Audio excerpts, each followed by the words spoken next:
That's the Camilla Tominey Show at 9:30 every Sunday on GB News, the People's Channel, Britain's election channel. We're GB News, and we come from a proud tradition of British journalism. That's why I'm so excited to be here. It's something so new. The first news channel to be launched in Britain in over 30 years. Launched to represent the views of the British people. To go where other broadcasters refuse to go. How did you find out about the story in the first place? Launched with one aim. To be the fearless champion of Britain. It's an absolutely fantastic atmosphere here. This is GB News. The People's Channel. GB News, Britain's news channel. Are the newspapers getting you down? My wife didn't divorce me that month. Struggling to separate the wheat from the chaff? I know that it's a bit of a circus at the best of times. Well, don't worry, Headliners has got you covered. We'll take the burden of reading the day's news, and if we get depressed, who cares? It's an occupational hazard, frankly. That's Headliners on GB News from 11 p.m. till midnight, and the following morning, 5 till 6 a.m. on GB News, the comedy channel. Nah, just kidding. Britain's news channel.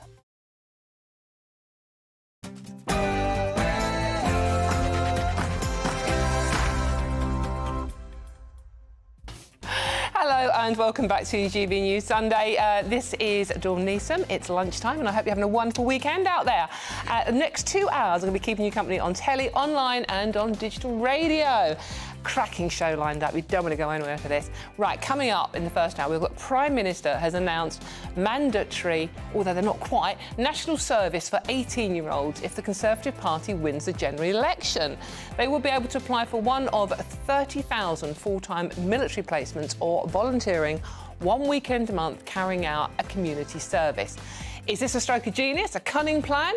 Or does it reek slightly of desperation? Then Shadow Health Secretary Wes Streeting says he won't give striking doctors their demands for 35% pay rises. Ooh, controversial. So even if Labour win the election, will we still see those strikes in the NHS? And plans for an independent regulator for football have been put on hold because of, the general election. But will smaller clubs survive that long?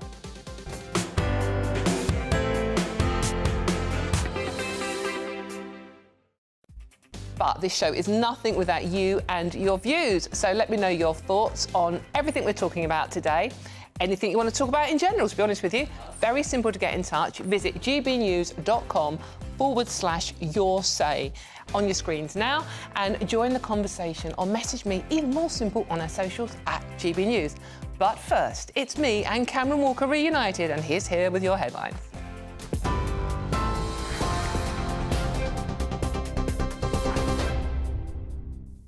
Thanks, Dawn. Good afternoon. It's 1 minute past 1. I'm Cameron Walker here in the GB Newsroom. Now, compulsory national service for 18-year-olds will come into force if the Conservative Party wins the general election. The Prime Minister says young people will be given a choice between 12 months in the armed forces or 1 weekend a month volunteering in their community. It's hoped the scheme would help unite society in what Rishi Sunak called an increasingly uncertain world. Well, Home Secretary James Cleverly told GB News earlier that no one will be forced into military service.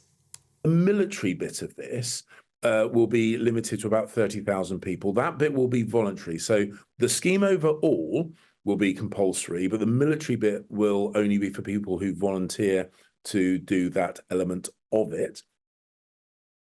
The Home Secretary there. Well, the new scheme, which comes on the first weekend of election campaigning, has sparked a mixed reaction from voters.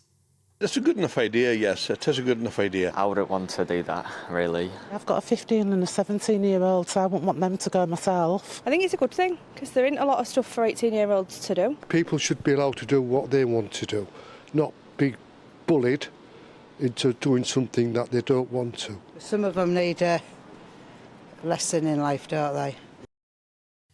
Meanwhile, more people trust Sir Keir Starmer on matters of national security than the Prime Minister. That's according to a new poll by More in Common for The Telegraph.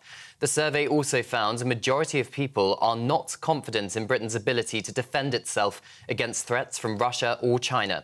And almost half believe the next few years will be some of the most dangerous the country has ever faced.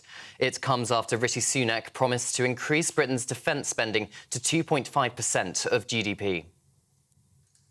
Now, a yellow weather warning for thunderstorms has been extended across northern England, the Midlands, East Anglia and North East Wales. The Met Office warns slow-moving heavy showers could cause flooding and disruption in some areas. 20 to 30 millimetres of rain is expected to fall in just an hour or less in some places, with further warnings in place for parts of Scotland tomorrow.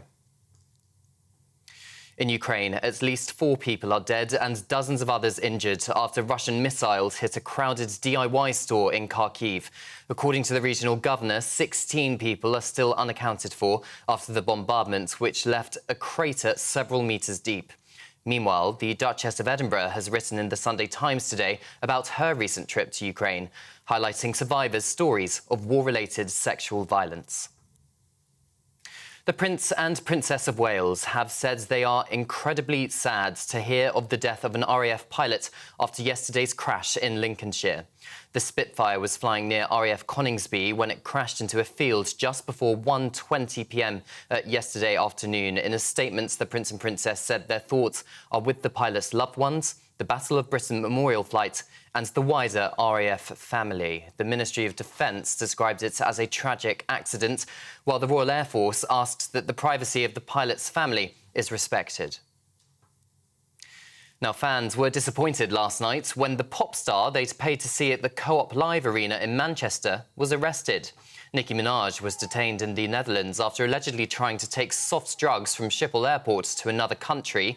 The 41-year-old singer of Starships and many other hits was later released after spending what she said was 5 to 6 hours in a police cell. She told fans gathered outside her hotel that she'd announce a new date for the show today. The newly unveiled tallest roller coaster in Britain has come to a stop just a day after it opened. The Hyperia at Thorpe Park in Surrey is said to be the fastest in Britain and features Europe's tallest loop. But in a message posted to social media, the park says that due to unforeseen circumstances, the new roller coaster will be closed until Wednesday. The rest of the park remains open, though, and anyone with pre-booked tickets is eligible for a free return visit. And Richard Sherman, whose music delighted generations of Disney fans, has died at the age of 95.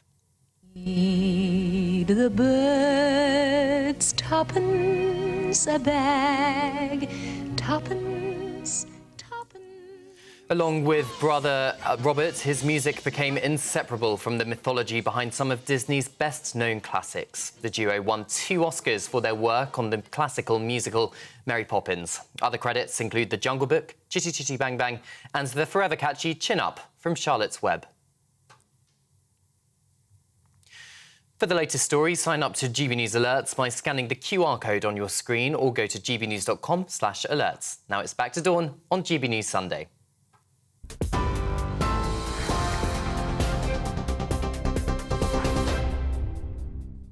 Thank you very much, Cameron. Those Disney songs really stick in your head, don't they? I'm going to be singing that Feed the Birds all the way through the show.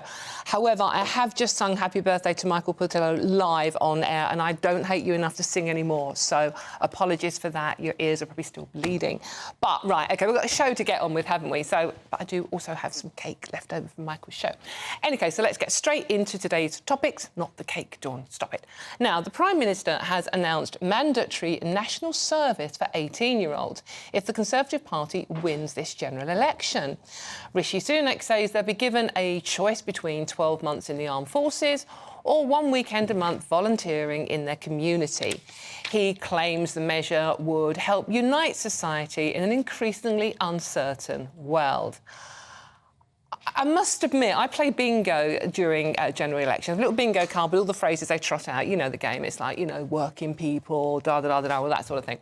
I didn't have national service or conscription on this card, so I'm going to actually be interested, very interested, to see what my wonderful panel today make of this. Today, we're joined by GB News host of the Saturday 5, the lovely Benjamin Battleworth, and broadcaster and journalist, the very lovely Claire Muldoon. So you got very. I know, thank you. Now, I woke up this morning, as most people did in this country, looked at pretty much every single front page of the Sunday newspapers, and it's like this cunning plan to put 18-year-olds into some kind of national service, not necessarily military, they can volunteer. And as I said, I did not see this one coming.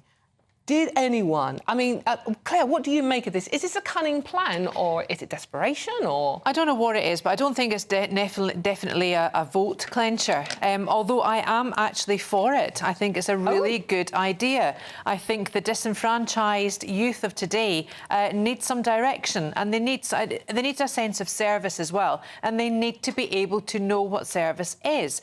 Remember when Phony Tony brought in everyone's right to go to university? Oh, and, yes. You know, it used to be 3 to 6% of school leavers went on to tertiary education. He changed all that. You can do underwater basket weaving. You can learn about Taylor Swift or, you know, whatever the haters are going to hate. Golfing management. You know, golfing management. That's not real life. And it's why on earth does someone value £9,250 a year in terms of fees from an old polytechnic to Oxford and Cambridge? Exactly the same fees, but the value of the degree is completely different. So therefore, why not do that? We don't have enough skills in this country. We've got nigh on impossibility of getting an apprenticeship. We don't have plumbers, we don't have sparkies, we don't have carpenters. This is a route in. This gives everyone parity because no one is beyond it, no one is beneath it, no one is above it, Dawn. And I think it's a really good move. OK, Benjamin, I mean, it's compulsory, but it's not compulsory. James Cleverly was on various shows this morning saying, well, when we said compulsory, we didn't actually mean compulsory. So it's not actually clear how it's going to work. If you refuse to do it, what are the punishments? We don't know that yet. And how is it going to work? And if you're an 18-year-old and you're in a full-time job, and that can be entirely possible, would you still be forced to do this? So the devil, as always, is in the detail. Is very much in those details. But do you think this is a good thing? Well, I mean, it's just nonsense. It was on my election bingo card. Oh, was it? Well, there you go. No, it was because you hear, especially Conservative, but not always politicians, raise this when they're looking for a headline, you know, pretty much every year since 1963. But look, you know, I think some people would say that bringing in national service would damage morale, consume resources, be difficult to find a purpose for these people. Oh, that's not my view. That was the government's view on Thursday when the Defence Minister answered a question about whether the government would introduce national service. And the Ministry for Defence said no and said all those things I just read out. So between Thursday and Saturday, when they will have given these stories to the Sunday papers, they have had a complete U-turn. So the idea that they're going to do this is nonsense. This is desperate electioneering. And I think, you know, when they're thinking about bringing back national service, have they thought about, I don't know, bringing back doctors or police or a functioning NHS? I think those might be far more useful things for the government to spend its resources. OK, but, I mean, earlier this year, Claire, we did have the head of the army, General Sir Patrick Sanders, saying that we do need a citizens' army because the situation in Europe is getting more and more dangerous. We know even France, who, you know, are quite libertarian, are starting a similar campaign. Sweden have ramped their national... Well, geographically, 12 of the European countries actually have some form of national subscription, national conscription.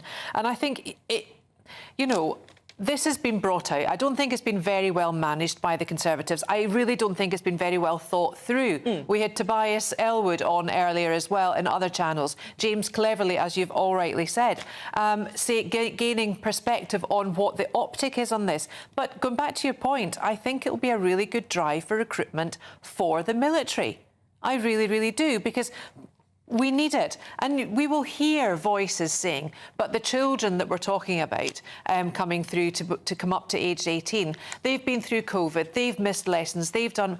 Maybe this is the answer. Maybe this is actually what they need. I just find it so unbelievably patronising. You know, the fact... Are you a parent, Benjamin? No, I'm not. Well, I'm a parent of 4, OK? And I think it's really important that parents get behind this as well, because in terms of discipline, in terms of parity, in terms of knowing what it's like for young, disenfranchised children out there, I think this is a great, great channel. It's nice to hear the Andrea Leadsom answer of if you're not a parent, you apparently can't know what it's like. You don't need to throw slurs. The fact is... Well, you just tried to undermine me by asked you if you had children. I asked you if you had children. That was it. Well, I think not it's a quite slur. rude.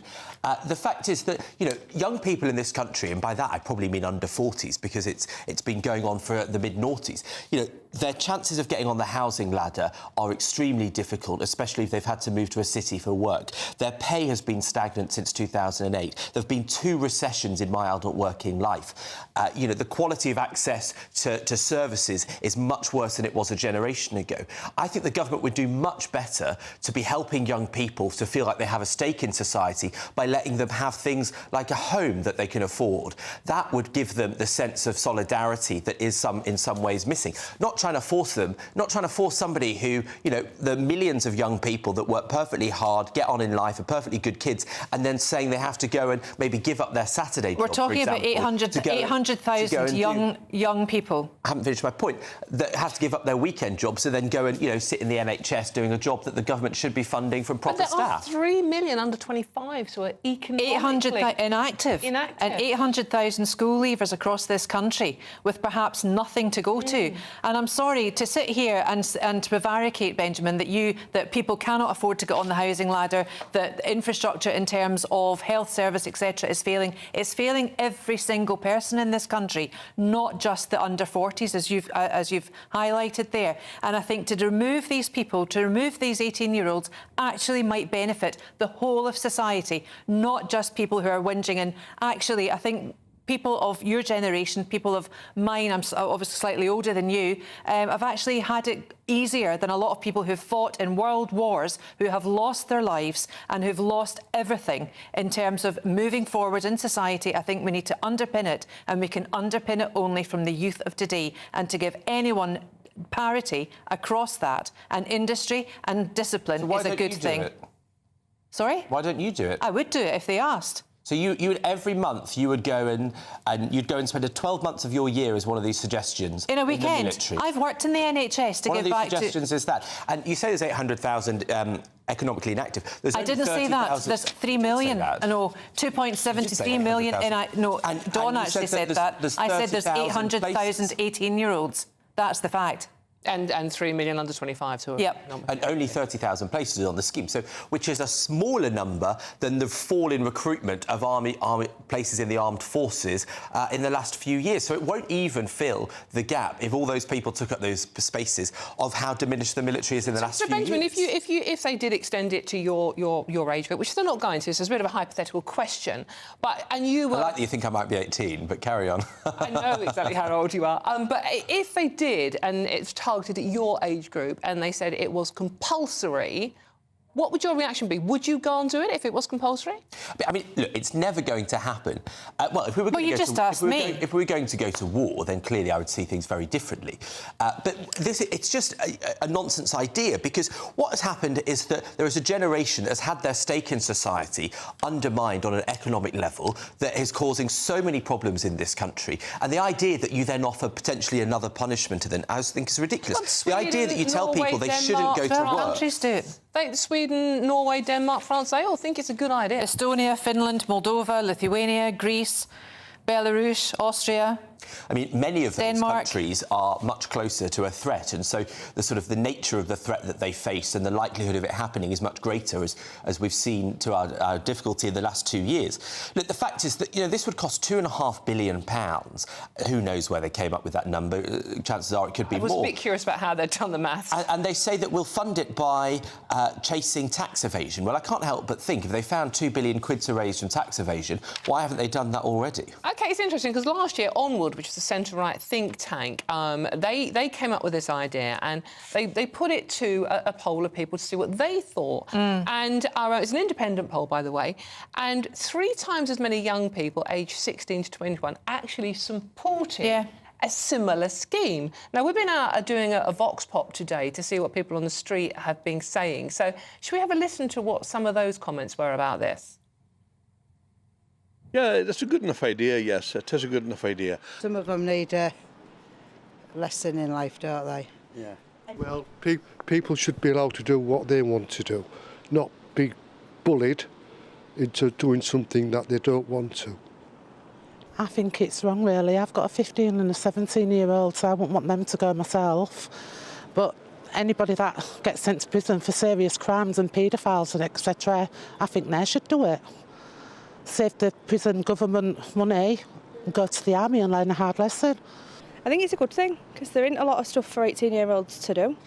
Like when I was 18, I went to an apprenticeship, but there isn't many of them about either. So yeah, I think it's a good thing. Not really, but I do understand why he's doing it because a lot of younger generation wants everything for nothing nowadays. They sit on the backsides at home and they don't do a great deal. So it might, in some cases, maybe, but not full blown.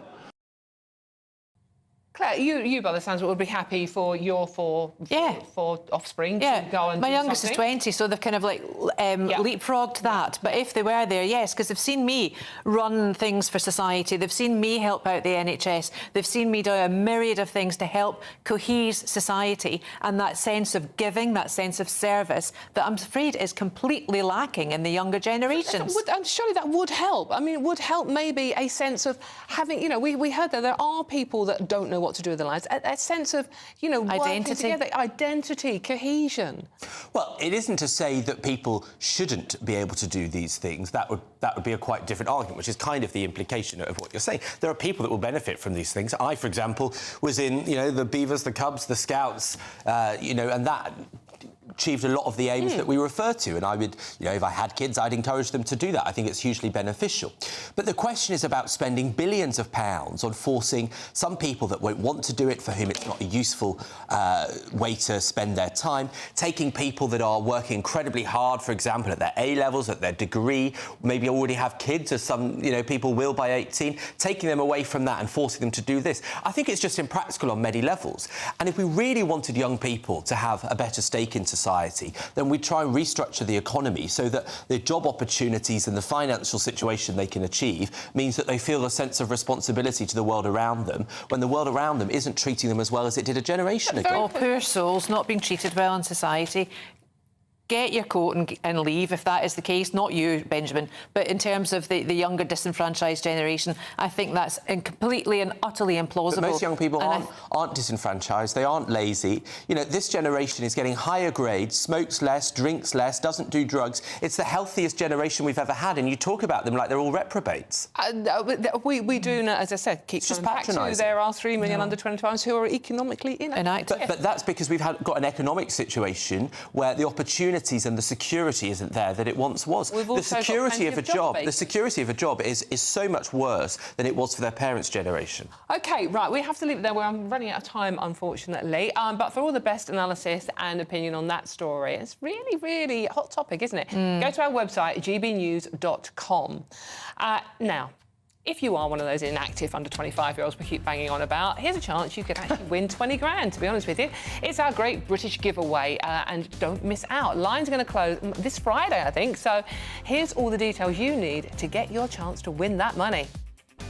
It's the final week to see how you can win a whopping £20,000 cash. And because it's totally tax-free, every single penny will be in your bank account to do whatever you like with. £20,000 in tax-free cash really could be yours this summer. Hurry, as lines close on Friday. You've got to be in it to win it. For another chance to win £20,000 in tax-free cash, text WIN to 63232. Text costs £2 plus one standard network rate message. Or post your name and number to GB05, PO Box 8690, Derby DE1 9TT. UK only. Entrance must be 18 or over. Lines close at 5 p.m. on Friday. Full terms and privacy notice at gbnews.com/win. Please check the closing time if listening or watching on demand. Good luck.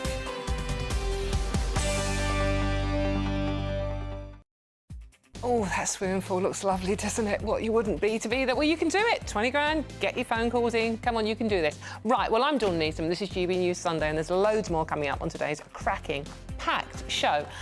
Shadow Health Secretary Wes Streeting, that's him there, has said he won't give striking doctors their demands for 35% pay rises.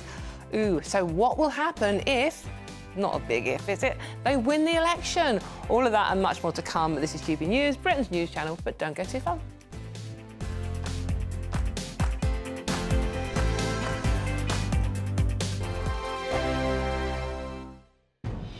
Good Good afternoon, Britain. Weekdays from midday. Well, Welsh farmer Gareth Wyn-Jones is a first-language Welsh speaker and joins us now. Gareth, I mean, a lot of people will be thinking, hang on, this guy is a Welsh teacher. He speaks English. He knew what was on the parking ticket. He's just trying to make a point. He's being a prat, isn't he? No, hey, come on, mate. I'm a first language Welsh. It's important that we watch after our language and, you know, that everything's bilingual. For us in Wales, you wouldn't go to France and expect your ticket to be in English, would you? You know, English is the most spoken language, but let's watch after these small languages. It's part of our cultural. So, you know, I take my hat off to the guy. Fair play to him for go out and to fight this. But what it's done is put it onto the mainstream media, and you're talking about it, even that you're calling them that. You know, at least we're having a discussion about it, and it's putting the Welsh language in the forefront. And, so, you know, Gareth, speaking Welsh is important. Yeah, so Gareth, this is a matter of principle. Is there a sense that the Welsh language is being eradicated in Wales? Is this something that the Welsh people need to rise up against? Well, Welsh government are trying to, you know, bring a lot more Welsh speaking into our daily life and teach people how to speak Welsh. Well, everything should be bilingual then. And I think, you know, it should start with government. So government should be putting pressure on these companies to make sure everything is bilingual. So I get behind this guy. Fair play to him. It's a good stance, and it puts it in the public eye. Let's have everything in both languages, especially Welsh, because that's my first language. And I'm you know what? If I was Welsh, if I were Welsh, I think I would agree with you. I think I would agree with you, Gareth. It depends if you come from Wrexham. GB News is the home of free speech. We were created to champion it, and we deliver it day in, day out. Free speech allows us all to explore and debate openly the issues most important to us, our families, and of course, the British people. Having challenging conversations to enlighten each other. Which is why we hear all sides of the argument. We are the People's Channel. We will always stand by the freedom to express yourself. On TV, radio and online. This is GB News, Britain's news channel. I'm Patrick Christie's. Every weeknight from 9, I bring you 2 hours of unmissable, explosive debate and headline-grabbing interviews. What impact has that had? We got death threats and the bomb threats on. Our job is to do what's in the best interest of our country. You made my argument for me. My guests and I tackle the issues that really matter, with a sharp take on every story. I'm hearing it up and down the country. That was a beginning, not an end. Patrick Christie's tonight from 9 p.m. only on GB News, Britain's news channel. Hi there, I'm Michelle Dewberry, and I'm going to take a second to tell you all about my show, Dubes & Co. We start off with the issues of the day. We then bring in both sides of the argument. We get rid of the disrespect, and then you throw me into the mix. And trust me, I'll tell it exactly how it is. And then, of course, the magic ingredient, you at home. We mix it all together, and what have we got? In my opinion, the best debate show in town. Monday to Friday, 6 till 7 on GB News, Britain's news channel.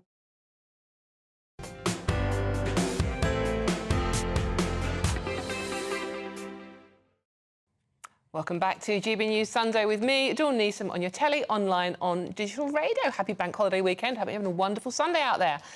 Now, Shadow Health Secretary Wes Streeting has said he won't give striking doctors their demands for 35% pay rises.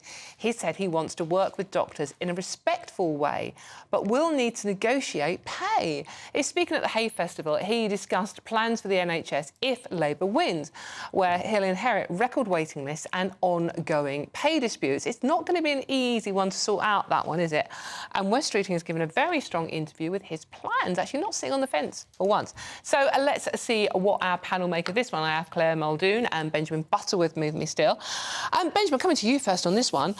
Wes Streeting can reform the NHS. He's not going to let unions dictate how it's run. We need to clear it up. We might use private healthcare. All the things that if a Tory had said it, they would have a hissy fit from people saying, oh, my God, you're privatising the NHS. Lots of people are thinking Wes Streeting's interview today actually makes a lot of sense. Well, I mean, he says rather boldly, the NHS is not the envy of the world. And I think when we've got 7.5 million people on waiting lists, then that's probably a pretty healthy position to start from, because it's an unacceptable situation. I think the fact that the unions want this 35% rise, now that number is based on what their pay would be today if it had continued to rise in line with inflation since 2010. So actually there's a fairly reasonable story they're trying to tell with that figure, but clearly it's not going to happen. And I think, it's reassuring that he's sensible enough to not hide away from that. I also think that we have a problem that the NHS just doesn't have either the right number of staff or the staff in the right places. And I think these are problems that are not going to be solved overnight. They might not be solved in the space of 5 years. It takes longer than that to train a doctor. And so I think there needs to be a heavy dose of expectation management with someone that's going to take this problem on. But, I mean, the BMA, a very, very powerful union, Claire, and as we know, it's the unions that pay vast amounts of money to support the Labour Party. Yes, exactly. How are they going to get around this one? Well, they're going to have to, because they have at least a man with conviction, a man with moral standing, with moral fibre, and a man who seems to know exactly what is needed at the level of the NHS in terms of doing it. Now, it was Nigel Lawson who affirmed the NHS to be some sort of religious state in this country. And Wes Streeting quotes him in his article in the Telegraph today. And I think it is completely right. I think in 1948, when Nye Bevan set the NHS up, it was set there for all. It was meant for free at point of sale, at point of interest, at point of consultation. But now it's like a menu. It depends on how you feel, how you perceive yourself to look, how you want to be. There's a lot of that, and it's the menu of the NHS that is crippling the NHS. The NHS today has never been more funded in real terms than it is today, Dawn. And I think we have to look, and I think he is the man to reform it. Everyone says how wonderful the NHS is. This model's beautiful, this model's perfect. It's so perfect, it's not replicated in any other country in the world. And we've just seen the end of the infected blood scandal. The worst ever. Absolutely. The worst ever scandal to have come out of the NHS. And it's absolutely appalling. That was disgusting. In fact, GBNews had one of the victims on breakfast during the week, and it was so humbling to hear her story, to hear her voice. Incredibly moving. Now, the NHS has an issue with whistleblowing. It has an issue with workplace bullying. And who cares for the carers? That indeed is the old adage. But I'm sorry, I think if Labour, and I think it's looking highly likely that Labour will get in, I hope Wes Streeting remains as Health Secretary, because I think he's got his finger on the pulse, pun intended. He's talking a lot of sense. I think everybody, and then Wes Streeting himself has had cancer and was treated on the NHS. So he has had personal experience of what it is like to be treated. But, I mean, we can't deny, Benjamin, it's not fit for purpose anymore, is it? We need to do something. I mean, I think that's quite different to saying that the model is fundamentally can't work, because the highest approval ratings in the NHS's history were in 2009-10, the final year of the last Labour government. So, Labour has a really strong record on this. I think, actually, what happened in 1997 as well is that Wes Streeting is suggesting that you use the spare capacity which remarkably exists in the private sector for this, in private hospitals, and that you pay that money to get people through. And this is about the fact that we talked about it earlier, there are a lot of people who are off work at the moment with long-term sickness. And what you've got is a scenario where people have mild ailments that have got so much worse and making their health worse. It means that they're off work for years at a time. And I think the money to put into private hospitals to get those people treated, whether it's a knee, a hip, those kind of problems, is money well spent, because those people can get back to work, they can pay taxes, and they can have a quality of life that isn't possible. And so I think that is money that should be spent and will come back pretty quickly. So, I mean, as Claire said, we do spend an awful lot of money on the NHS, a system that isn't working. Is it more money? But one of the problems we have that is often not mentioned is the change in demographics. The proportion of our population that is of pensionable age is bigger than it's ever been, and people are living much longer. And so what that means is that you have a lot of people, millions of people, who will potentially get multiple serious health issues, and that puts a great strain on the NHS. And it's an issue that's not really been sufficiently planned for. Another big talking point there. Let us know what you think. Remember, right, I'm Dawn Neeson, this is GB News Sunday. and there's loads more coming up on today's show. But first, Cameron Walker is waiting very patiently with those headlines for you.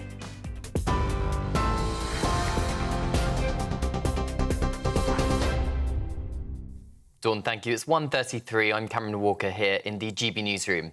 Now, compulsory national service for 18-year-olds will come into force if the Conservative Party wins the general election. The Prime Minister says young people will be given a choice between 12 months in the armed forces or 1 weekend a month volunteering in their community. Labour described it as a headline-grabbing gimmick.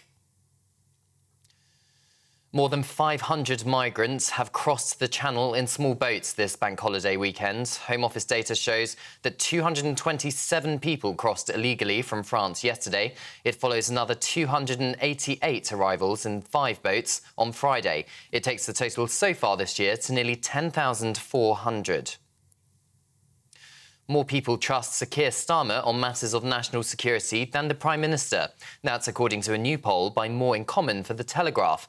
The survey also found a majority of people are not confident in Britain's ability to defend itself from Russia or China, and almost half believe the next few years will be some of the most dangerous the country has ever faced. In Ukraine, at least 4 people are dead and dozens of others injured after Russian missiles hit a crowded DIY store in Kharkiv. According to the regional governor, 16 people are still unaccounted for after the bombardment, which left a crater several metres deep. Meanwhile, the Duchess of Edinburgh has written in the Sunday Times today about her recent trip to Ukraine, highlighting survivors' stories of war-related sexual violence. For the latest stories, sign up to GB News Alerts by scanning the QR code on your screen or go to gbnews.com/alerts.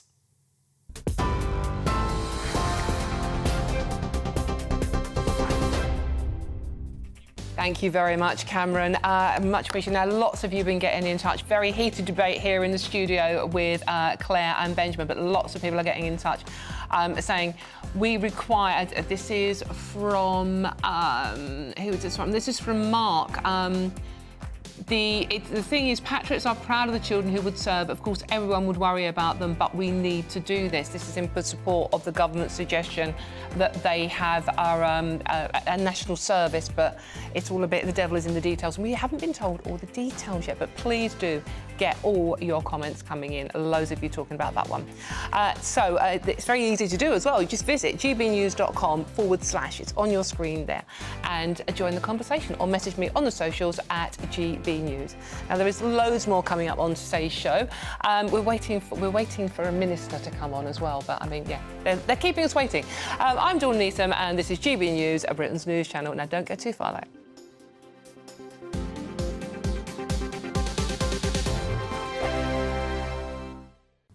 Hello there, welcome to your latest GB News weather forecast on the Met Office. Well, for the rest of today, it's going to be a pretty mixed picture. Many of us seeing some further rain and showers, but there'll be some sunshine in between.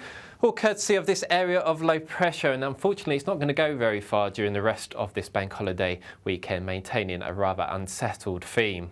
So for the rest of this afternoon, many of us seeing some rain and showers. The showers heavy in places, risk of thunder. There are various warnings in force from the Met Office as we go throughout the course of today. In any sunshine, though, it won't feel too bad out there, especially across the south. We'll see highs here reaching around 19 or 20 degrees. So into this evening, across Scotland, we see a rather cloudy and damp picture, especially across more northern areas. Further south, maybe a few brighter spells to end the day, but here we see the risk of some thundery downpours, so there are warnings as we go through the course of the evening. Northern Ireland also seeing the risk of a few thundery downpours, similar across parts of England and Wales, but across the south, the showers should start to begin to fade away as we head towards the end of the evening. So going into the rest of the night, many parts of England and Wales turning a bit drier and clearer, where across parts of Northern Ireland and Scotland remaining quite cloudy here with some further outbreaks of rain. In the clearer skies, we may well just see temperatures fall into single figures, but further north generally staying above 10 degrees. So we start bank holiday Monday off on a fairly bright and sunny note across eastern and central parts of England. Elsewhere, plenty of cloud around and still some outbreaks of rain for Scotland and Northern Ireland. Showers developing further south too, but these should be a little bit lighter compared to today. The main focus of any heavy and thundery rain will be across the far north-east of Scotland. Temperatures around average for the time of year. In the GB newsroom, we bring you the news as it happens. With our team of dedicated journalists across the UK, GB News brings you accurate reporting of the day's topical agenda. When the news breaks, wherever and whenever it's happening, we'll be there. This is GB News, the People's Channel, Britain's news channel. If you want your news to be straight talking... This is a nightmare for the Conservatives again. Down to earth. It's not just Nottingham where this is happening, is it? And most importantly, honest. Hard-working, middle-class taxpayers, they'll get their book thrown at them. Then catch me, Martin Daubney, Monday to Friday, 3 till 6 p.m. on GB News, Britain's news channel.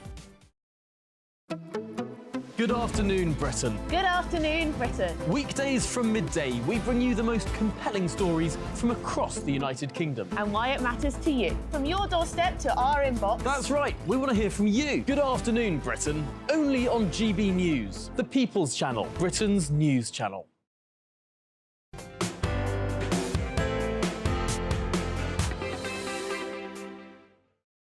Oh, welcome back. So I've got a mouthful of cake. Very sugary and sweet it is as well. Welcome back. GB News Sunday. This is Dawn Neeson on your telly, online and on digital radio. Hope you're having a wonderful Sunday lunchtime out there, not eating too much cake like I am. Now, the general election. We have to talk about it because there's nothing else happening, is there? Plans for an independent regulator for football have been put on hold because of, yes, their general election. Morecambe FC is one club that could be on the brink of going bust after being up for sale for almost 2 years without a potential buyer. Our reporter, Jack Carlson, has been to Morecambe to find out what losing the club could mean to this town. A seaside football club that's getting closer to the cliff edge. Morecambe FC has been owned by Jason Whittingham from Bond Group Investments since 2018. But now the club's fans, players and board want him gone. The club has been up for sale for almost 2 years, and this week its directors warned Whittingham he needs to accept an offer to avoid a catastrophic outcome. James Main is the secretary of the Shrimps Trust, Morecambe's supporters club, and has been going to games since he was 1. Well, there's just such a sense of uncertainty at the moment. And really it's sort of a make or break situation now. People at the club are worried about whether they're going to receive their next pay packet. There has been success under Whittingham's time at the club, with promotion to League One, England's 3rd division. But over the last few years, failure to pay staff wages on time and a points deduction means relationships at the club have boiled over. We want Chase House and we want Chase House. A separate issue of a transfer embargo on the club over funds owed to HMRC means it's unclear how many players they will have at the start of next season. And that's caused concern about survival. So how would you feel then if this club ceased to exist? I would be absolutely devastated if that was to happen. You know, I've had friends say to me, which team would you support if Morecambe went out of business? Well, in reality, Morecambe's my club. 2 minutes down the road from the stadium is the William Mitchell pub. Landlord Steve Hewlett is also worried at the prospect. It's not just the home fans, it's the away fans as well. So losing Morecambe Football Club would be a mega miss to trade, especially on match days. There is a lot of big clubs, away clubs, and so you get a lot of away supporters as well. It would make a massive difference if anything happened to the club. In March, the government introduced the Football Governance Bill, which set out to establish an independent football regulator. Fans of clubs like Morecambe will be hoping it's given proper powers to protect them. MP for Morecambe and Loonsdale, David Morris, says the bill includes tougher tests before a potential takeover. Both stricter tests for them to become an owner in the first place, and obviously, legislation in place to have good governance and good housekeeping. So we're not in a position where it's a stalemate, where, we're seeing financial irregularities going on with the club, meaning players not being paid and management not being paid and all the rest of it. And then we're in a position where we can't sell the club. So, you know, we don't want to see this club go under. That's the last thing we want to see. Watched over by its most famous fan and former president, Eric Morecambe, this town will be hoping a football regulator can bring them sunshine in their football club's darkest times. Jack Carson, GB News, Morecambe. Thank you very much, Jack. Amazing. This is Dawn Neeson, GB News on Sunday. Lots more coming up on today's show, so stay tuned. And now it's Britain's News Channel. Don't go anywhere. Sunday afternoon. Hope you're having a good one.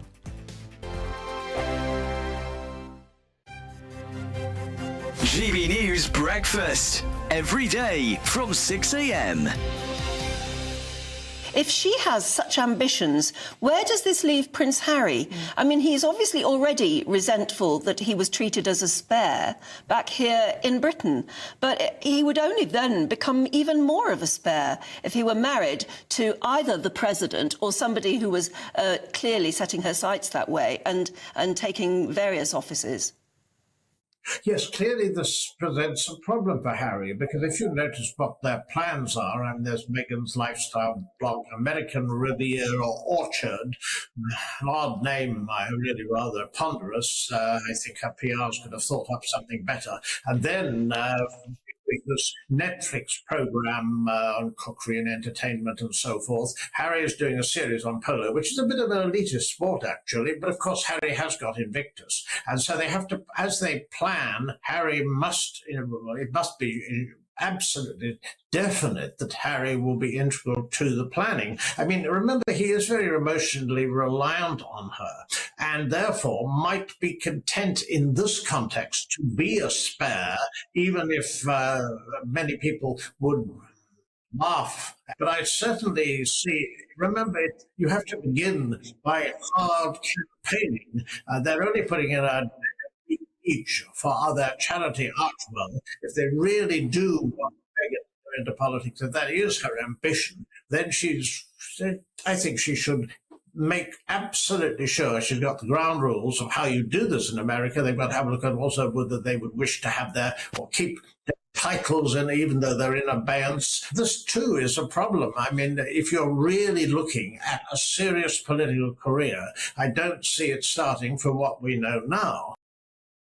If you want your news to be straight talking, this is a nightmare for the Conservatives again. Down to earth. It's not just Nottingham where this is happening, is it? And most importantly, honest. Hard-working, middle-class taxpayers, they'll get the book thrown at them. Then catch me, Martin Daubney, Monday to Friday, 3 till 6 p.m. on GB News, Britain's news channel. In the GB newsroom, we bring you the news as it happens. With our team of dedicated journalists across the UK, GB News brings you accurate reporting of the day's topical agenda.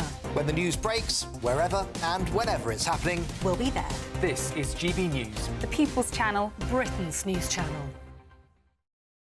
Sunday nights on GB News. From 6, Neil Oliver. At 7, it's Free Speech Nation with Andrew Doyle. At 9, Mark Dolan. And at 11, get set for the week ahead with headliners. Tomorrow's papers tonight. GB News, the People's Channel, Britain's news channel.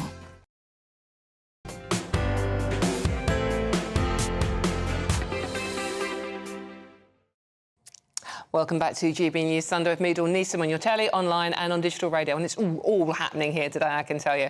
Now, we are waiting to hear Rachel Reeves, the Shadow Chancellor, talk, but she's keeping us waiting.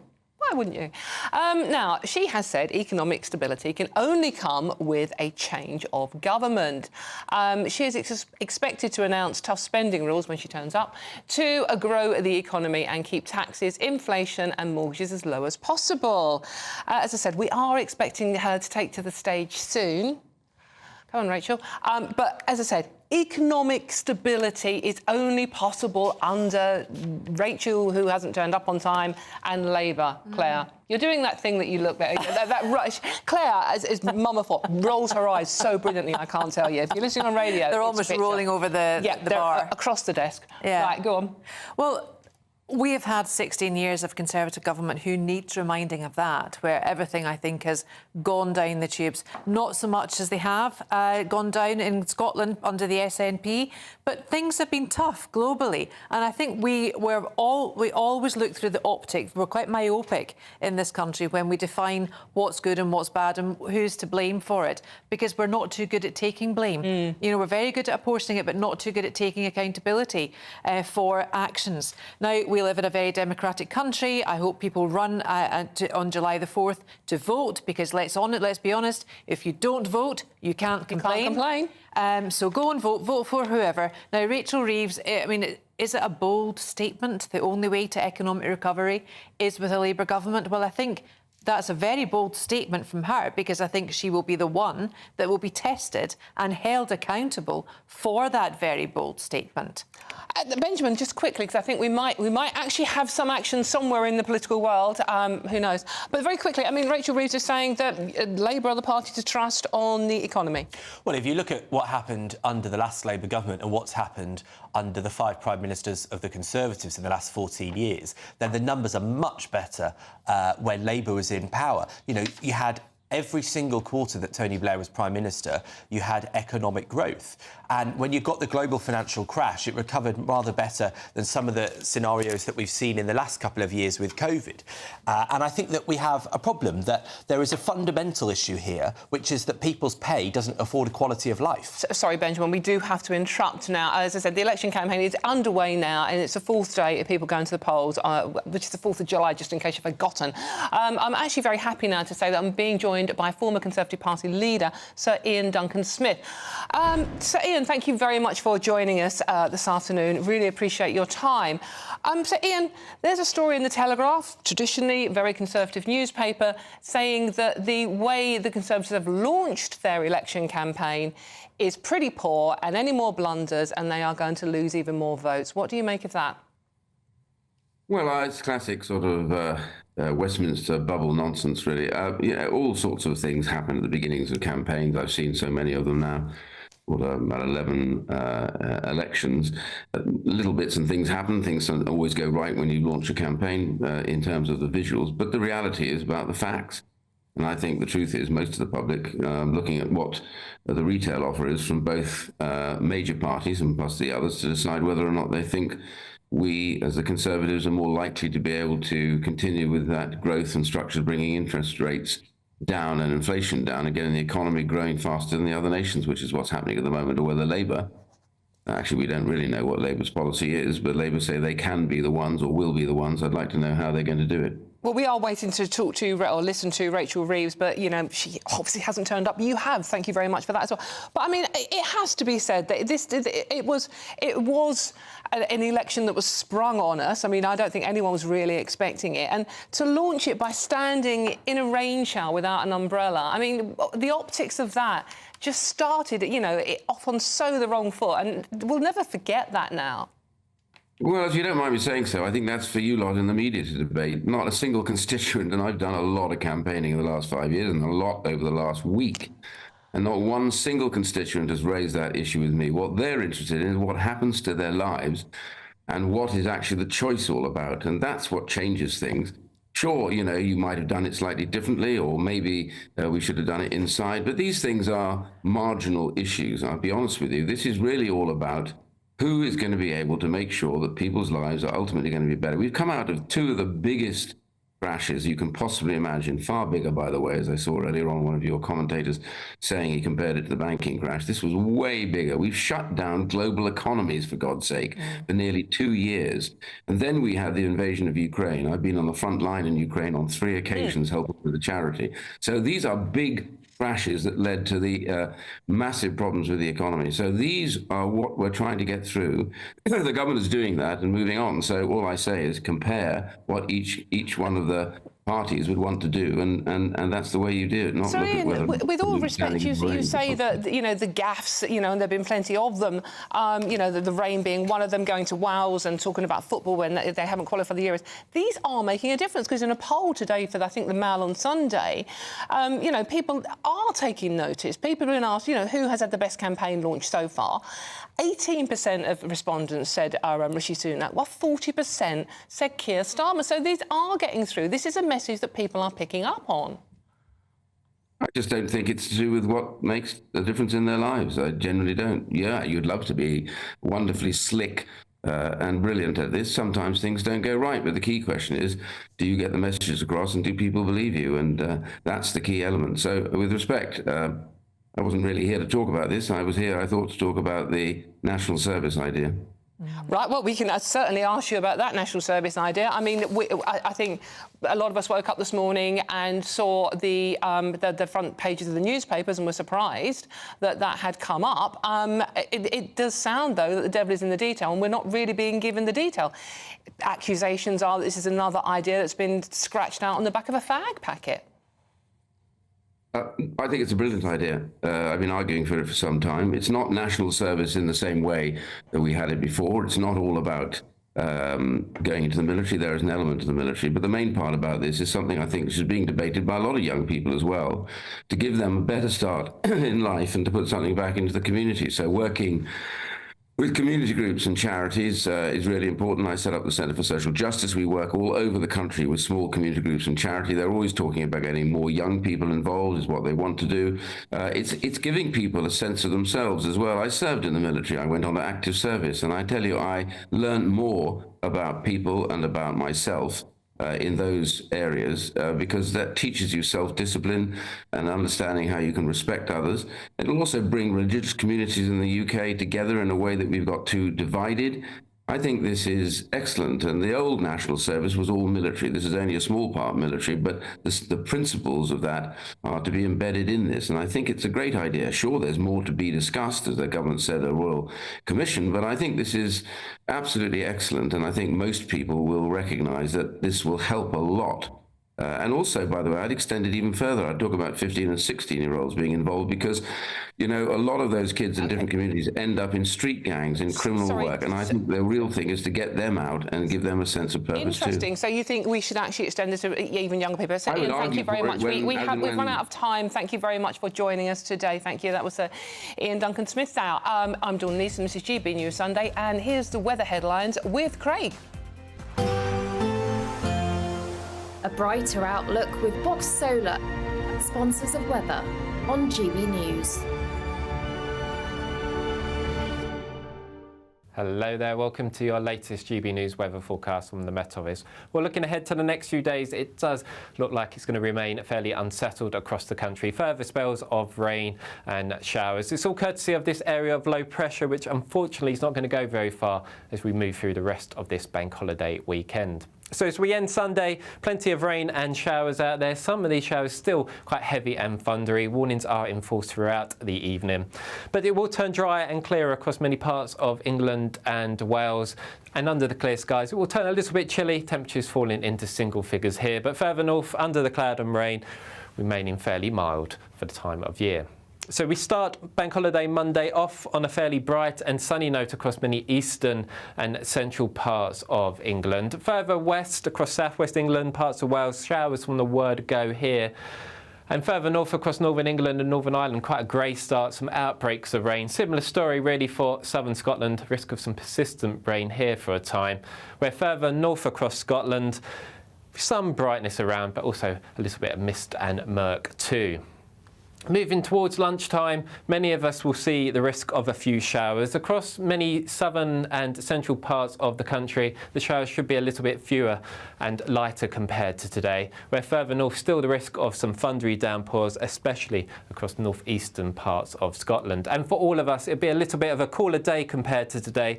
I think at best the high teens across the south. Then looking ahead towards the middle part of the week, unfortunately, we're still going to see low pressure remaining in charge. But there are hints as we head towards Thursday, this area of high pressure will begin to topple in. And that may well set us up for a little bit more in the way of brightness, especially across the west. But in the meantime, Tuesday, Wednesday certainly remaining fairly showery, temperatures around average for the time of year. Looks like things are heating up. Boxed boilers, sponsors of weather on GB News. The next Great British Giveaway winner could be you, with a massive £20,000 in tax-free cash to be won. Imagine how you'd react getting that winning call from us. Oh my God, are you joking? Not a wine, what is it? I never won a penny in my life. I don't know what to say. Do you know what? I've never won anything like this in my life. Oh my God. Oh God. Oh, it shocks me. This is amazing. For another chance to win £20,000 in tax-free cash, text PRIZE to 63232. Text costs £2 plus one standard network rate message. Or post your name and number to GB05 PO Box 8690 Derby DE1 9TT. UK only. Entrance must be 18 or over. Lines close at 5 p.m. on the 31st of May. Full terms and privacy notice at gbnews.com/win. Please check the closing time if listening or watching on demand. Good luck. GB News is Britain's election channel. And when the big stories break, we're tackling them on Britain's newsroom. When we disagree, and we disagree a lot, it's even livelier than normal. We don't disagree that much. We do. His comedy, though, is revolting. I knew her, and unlike you. That explains Beverly Turner's temperament. It's a bit frosty in here, isn't it? He'll have one of me one day. For dartball practice. Britain's newsroom on GB News. Weekdays, 9:30 a.m. GB News, the People's Channel, Britain's news channel. Join me, Camilla Tominey, every Sunday at 9:30 when I'll be interviewing the key players in British politics and taking them to task. This report basically says that he's not fit to stand trial. With an upcoming election looming over Westminster, now is the time for clear, honest answers. I agree. And that's precisely what I'll get. Is he indecisive? Incompetent? That's the Camilla Tominey Show at 9:30 every Sunday on GB News, the People's Channel, Britain's election channel. I'm Patrick Christie's. Every weeknight from 9, I bring you 2 hours of unmissable, explosive debate and headline-grabbing interviews. What impact has that had? We got death threats and the bomb threat and so on. Our job is to do what's in the best interest of our country. You made my argument for me. My guests and I tackle the issues that really matter with a sharp take on every story. I'm hearing it up and down the country. That was a beginning, not an end. Patrick Christie's tonight from 9 p.m. only on GB News, Britain's news channel. Are the newspapers getting you down? My wife didn't divorce me that month. Struggling to separate the wheat from the chaff? I know that it's a bit of a circus at the best of times. Well, don't worry. Headliners has got you covered. We'll take the burden of reading the day's news, and if we get depressed, who cares? It's an occupational hazard, frankly. That's Headliners on GB News from 11 p.m. till midnight, and the following morning, 5 till 6 a.m. on GB News, the comedy channel. Nah, just kidding. Britain's news channel.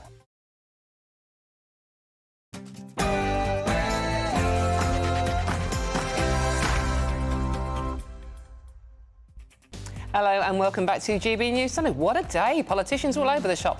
Right, thank you for joining us this lunchtime. Really appreciate your time. Bank holiday weekend. Hope you're having a good one.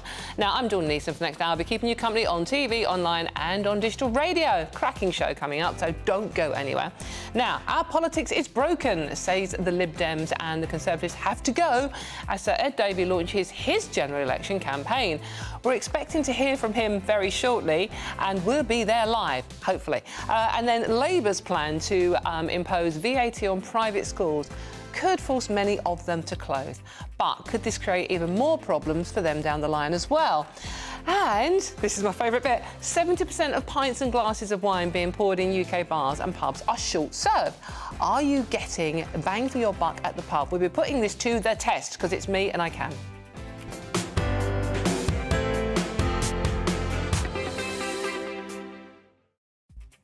And it's a bank holiday Sunday lunchtime. This show is nothing without you and your views, though, so let me know your thoughts on all the stories we'll be discussing today by visiting gbnews.com/your say and join the conversation. Or message me even more simply at GB News. But first, we've made it to the headlines with Cameron Walker.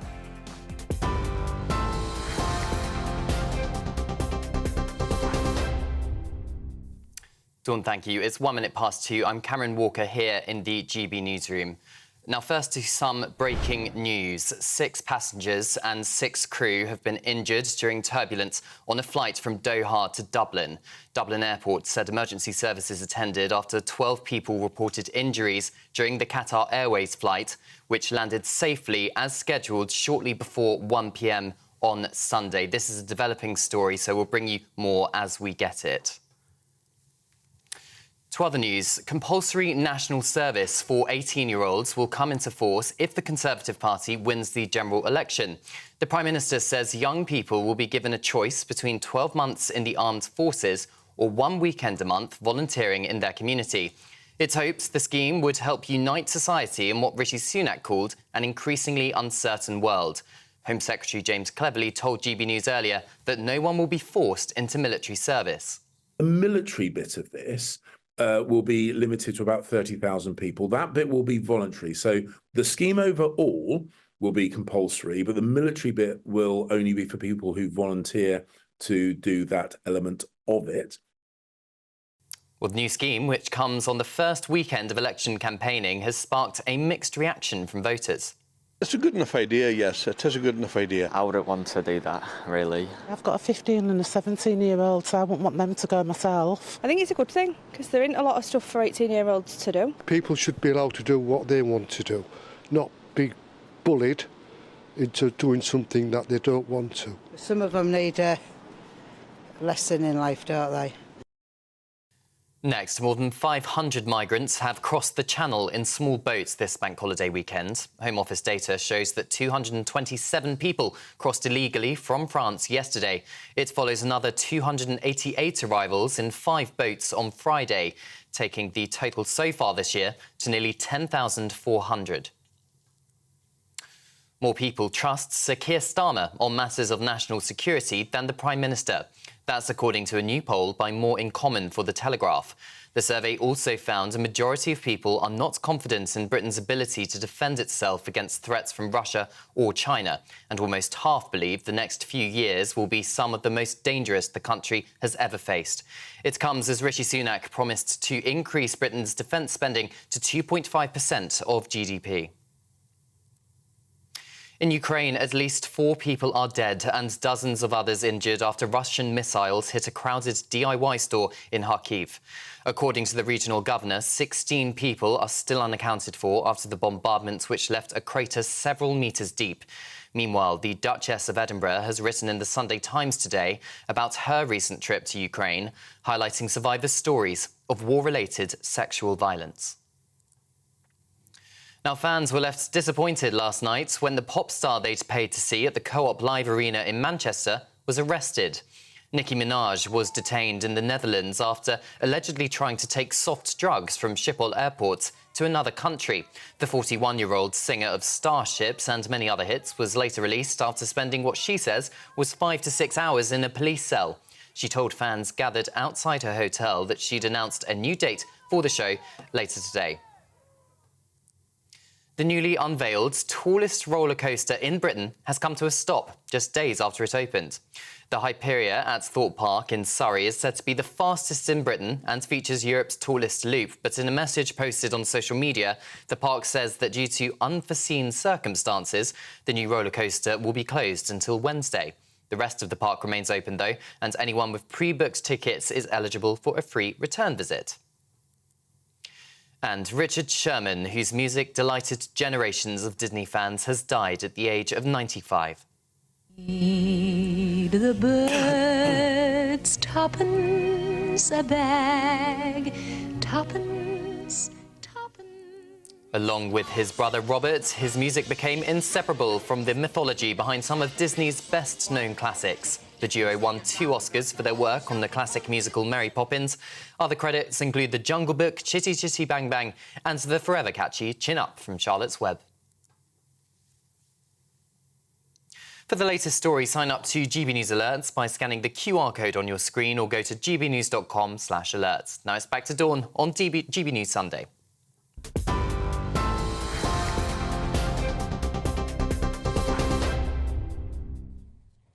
Thank you very much, Cameron. Right, OK, so much to get through. It's a really packed show. So let's get straight into the topic, shall we? We're expecting to hear from the leader of the Liberal Democrats, Sir Ed Davey, soon. And when he arrives, we'll go straight to him. So we are jumping about a bit today, but that's because we have got politicians coming to us live and they're not always reliable. But to give us an idea of what he's up to, here's our Deputy Political Editor, Tom Harwood. We're here in South Cambridgeshire, a vital target for the Liberal Democrats. While they haven't been hitting the major headlines with a national campaign, the Liberal Democrats do tend to dig in specific areas and fight a highly targeted battle. It's not about the wider vote share for the Lib Dems, it's more about those targets and getting the vote out where it counts. And here in South Cambridgeshire could be one of those seats. It's been Tory for as long as people can remember, but recently the council here turned Lib Dem, and that's where they think they've got an opportunity. Of course, just up the road in the city of Cambridge, that used to be a Lib Dem seat. It's currently held by the Labour Party, but there's been demographic change as people can't afford to live in Cambridge City anymore. They're spreading out to the surrounding areas. It's a pattern that we're seeing in many cities across the country as the housing crisis grips and people tend to move further out. It means those voting patterns move further out and potentially younger voters living in areas that were traditionally older areas. And this is where the Lib Dems think that they can get a bit of a foothold in what might be known as the blue wall. That's certainly what Lib Dem leader Ed Davey calls areas like this. And what's interesting here is that this is a new constituency. South Cambridgeshire, as it was in 2019, is being divided in two, partly because there's been much population growth in this area. The current Tory MP for this seat has gone to the top half of the seat, leaving the bottom half of the seat, the south portion of this seat, without an incumbent MP. And that's another big advantage for the Lib Dems. They think they can win here. But this is all, of course, on a day that is being dominated by one issue, and that's the Prime Minister's surprising pledge on national service. I've had the opportunity to speak to just a couple of people here, and it doesn't seem like it's going down particularly well. However, this might be more about the Prime Minister trying to shore up some of those voters who've shifted to reform, rather than any voters who might be leaning in a more Liberal Democrat direction. Only time will tell.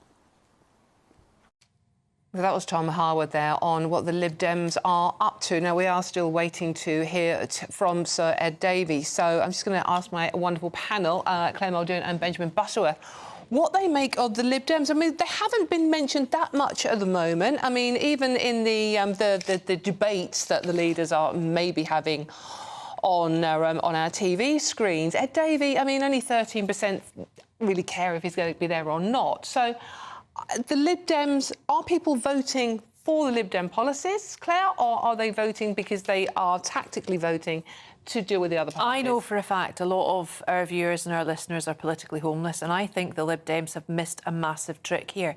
They could have come out with some idea of a manifesto that would unite and cover the common ground, because people don't want to be far right, far left. People don't even want the middle ground now of these main two political parties, Conservatives and Labour, because they've got no identity. They're very wishy-washy. And if anything coming out of a pandemic, what we should have seen was cross-party support and cross-party support in terms of a way out of things. I think the Lib Dems have really missed a trick, and I think they might be worth the watch, especially north of the border, in terms of holding up, propping up those that win, because it's not going to be it's going to be quite a hotly contested election, I think, and I think the Lib Dems can actually make a difference. OK, Benjamin, I mean, can they make a difference? I mean, are they missing a trick? Well, I mean, look, you know, only political hacks, I suspect, can even remember who Sir Ed Davey, the Lib Dem leader, is. He's had remarkably little impact. The only moment anyone noticed him was when he had an association with the tragic mess of the post office scandal, which is probably the last thing he wanted to be linked to. Now, what's interesting is that if you look at the polling on where Lib Dems do well, they do well when people don't know what they stand for. So they always run these hyper-local campaigns. Tom Harwood just referred to that in the report. And so when they can project onto the Lib Dems what they wish a party would stand for, when when they can say it's about, for example, we're going to block developments, which has been a line they've gone with in some of the marginal, some of the by-elections they've won, that's when the Lib Dems do well. So actually, I think as a strategy, in a sense, the lack of coherent, of outstanding policies that get noticed is actually quite helpful, because that's not how the Lib Dems run their campaigns. In terms of the parliamentary results, I think this will be the real story. You know, reform is going to damage the Tories, maybe cause some losses to the Labour Party. But there's maybe 30 seats in the South East and the South West, a lot of them London commuter belt seats, where the Lib Dems could take those. And combined with the sort of almost collapse of the SNP vote in Scotland, I think those two things make Starmer's road to Downing Street significantly more straightforward. How many people do you think, Claire, if we stopped them in the street and said, can you tell me one Lib Dem policy, would be able to answer you? They won't. But let's not forget, we couldn't give one Labour policy before Starmer came out with his 6-point plan. No one knew. They kept very, very quiet about it. I don't think anyone has heard about the Lib Dems now that are maybe voting for the first time.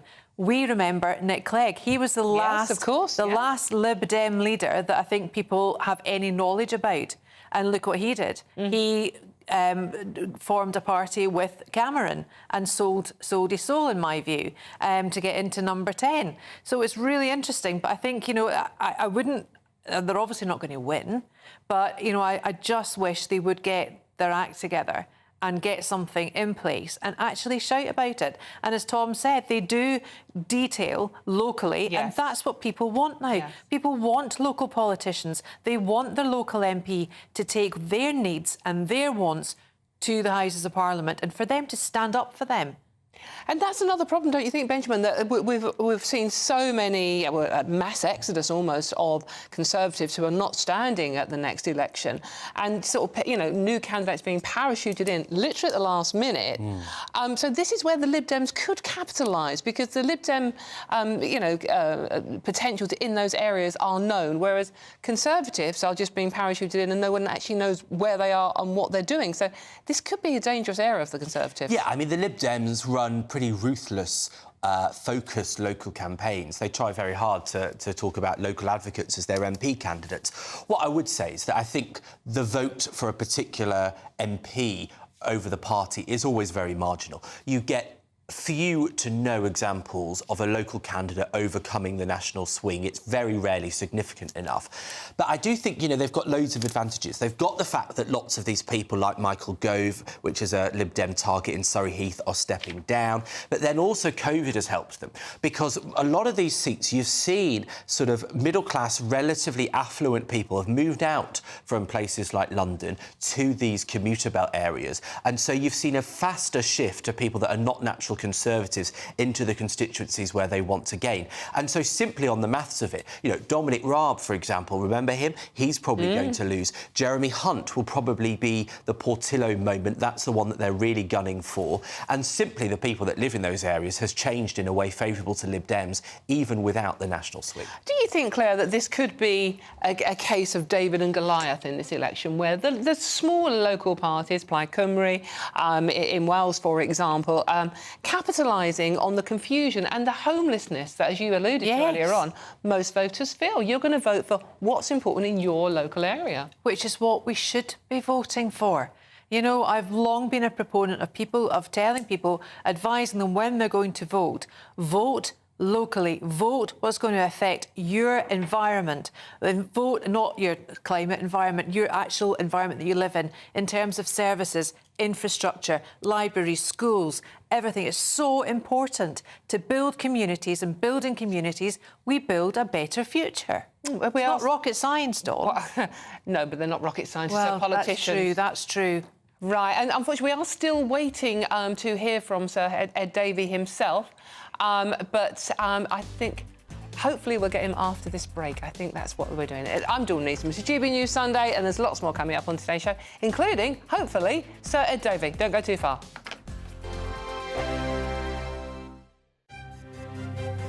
GB News Breakfast, every day from 6 a.m. if she has such ambitions, where does this leave Prince Harry? I mean, he's obviously already resentful that he was treated as a spare back here in Britain, but he would only then become even more of a spare if he were married to either the president or somebody who was clearly setting her sights that way and taking various offices. Yes, clearly this presents a problem for Harry, because if you notice what their plans are, and there's Meghan's lifestyle blog, American Riviera Orchard, an odd name, really rather ponderous. I think her PRs could have thought up something better. And then this Netflix program on cookery and entertainment and so forth. Harry is doing a series on polo, which is a bit of an elitist sport, actually. But of course, Harry has got Invictus. And so they have to, as they plan, Harry must, it must be absolutely definite that Harry will be integral to the planning. I mean, remember, he is very emotionally reliant on her and therefore might be content in this context to be a spare, even if many people would laugh. But I certainly see, remember, you have to begin by hard campaigning.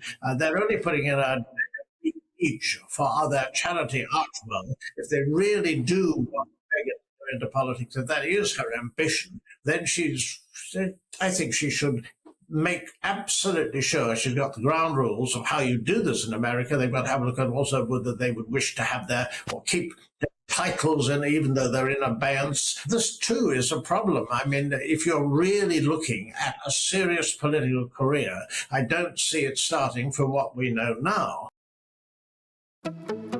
Good afternoon, Britain. Good afternoon, Britain. Weekdays from midday, we bring you the most compelling stories from across the United Kingdom. And why it matters to you. From your doorstep to our inbox. That's right, we want to hear from you. Good afternoon, Britain. Only on GB News, the People's Channel, Britain's news channel.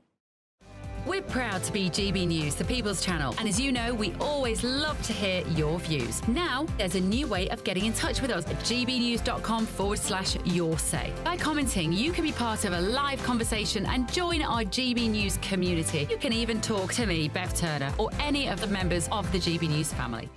Sunday nights on GB News. From 6, Neil Oliver. At 7, it's Free Speech Nation with Andrew Doyle. At 9, Mark Dolan. And at 11, get set for the week ahead with headliners. Tomorrow's papers tonight. GB News, the People's Channel, Britain's news channel.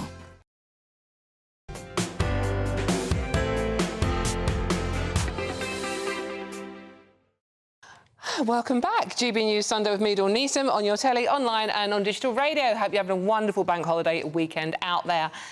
Now, it's politics. There's a general election. We're talking about it. But we have got beer coming up, by the way. Don't go too far. Now, Labour's plan to impose VAT on private schools will force many of them to close, according to the Chief Executive of the Independent Schools Association, Rudolph Elliott Lockhart. He said smaller, lesser-known schools, including those, and this is the bit that worries me, including those for children with special needs, were particularly vulnerable to closure.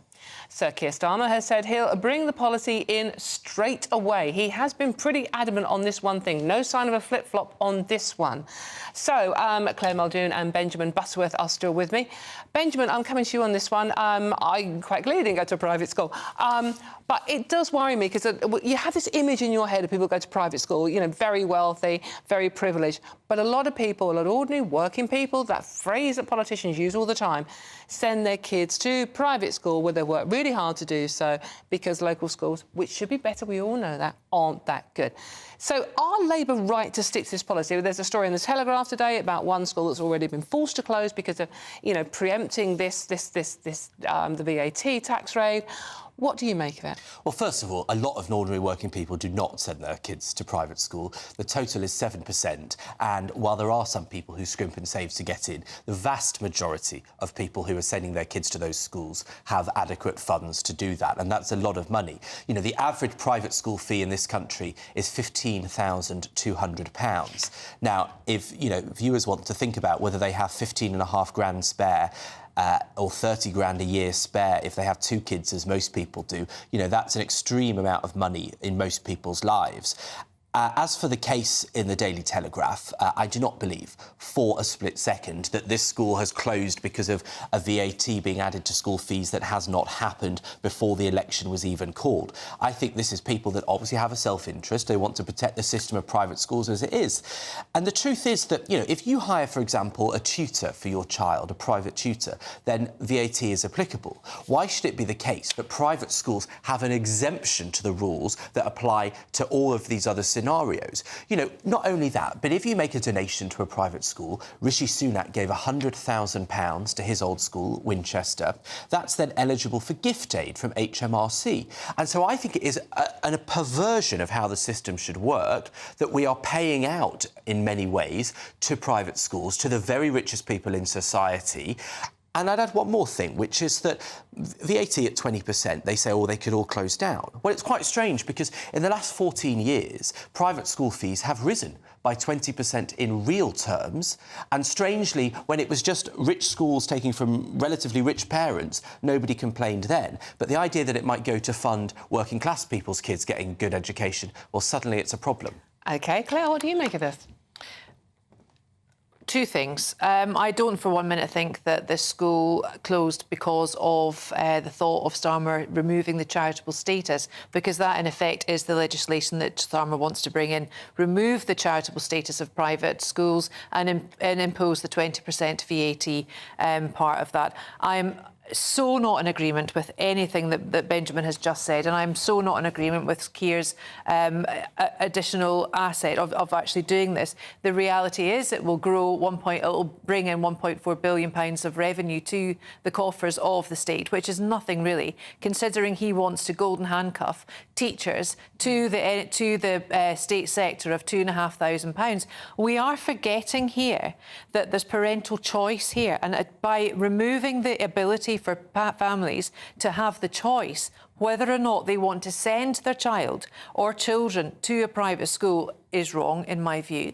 And secondly, they are also paying for the state sector in any event that they're not actually using. So the money is still being utilised so they're actually paying twice for state education that they're not using and also private education. And just on the thing about private tutors, a lot of private tutors are paid in cash. A lot of private tutors don't pay VAT. So that's a bit of a moot point. And I actually fundamentally believe three of my kids went through, in fact, the four of them all went through the state sector.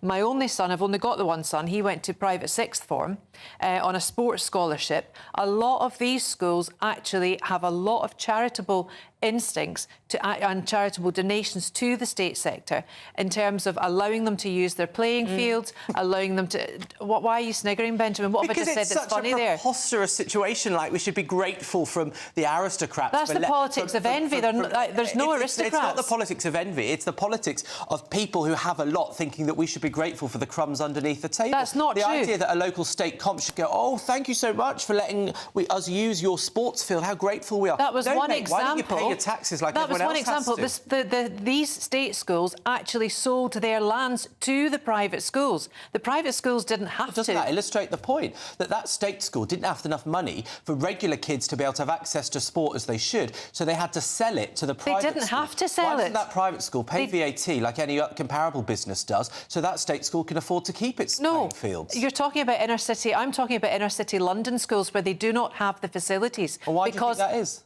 It's not because they've sold them all off. They had a choice to do that. They were sold off during a Labour government. They were sold off during a Labour government when the education system in this country was crumbling. It used to be the best in the world, as did Scottish education, which sadly under the SNP has completely failed on more than one occasion. I don't think the education system is crumbling, and actually what's peculiar is that our results in this country have gone up in the international league tables, but oddly the Tories don't talk about it, which I think is a mistake on their part. But the fact is that you talk about choice. Well, you know, first of all, the people that are going to private schools are overwhelmingly very wealthy. And I think most people aren't going to be losing sleep over people with 30 grand a year spare for their kids' education, right?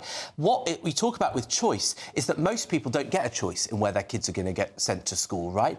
And that means that if they have an underfunded school, if they have a one like you referred to, which had to sell its playing fields, then you have a problem with funding. In the private sector, there has been no change in the last 14 years in terms of staff to pupil ratio. The funding per pupil is double the state sector. There is no evidence that the private schools are struggling in any way. I just think they should pay taxes in the same way that most other businesses But the parents who are putting their children there have already paid the tax. Why should the schools pay it when state schools don't? Well, in that case, we mentioned earlier that I don't have kids. Should I get a tax rebate because I'm paying for schools but I don't use them? Well, do you use private... Same argument would be used, Benjamin, which is a pretty futile argument. If you ask someone who pays for private health insurance, should they use the NHS? You're saying that these people that spend their kids to private schools have a choice. Somehow, and I'm saying to remove that choice is some wrong. generous act to the rest of us. I didn't say that. And the truth is, people don't send their kids to private schools out of some kind of act of goodness to save the state money. They do it because they want their kids to have a fast track to success, to be in an elite networked group. Which is they ironic. Want to have an advantage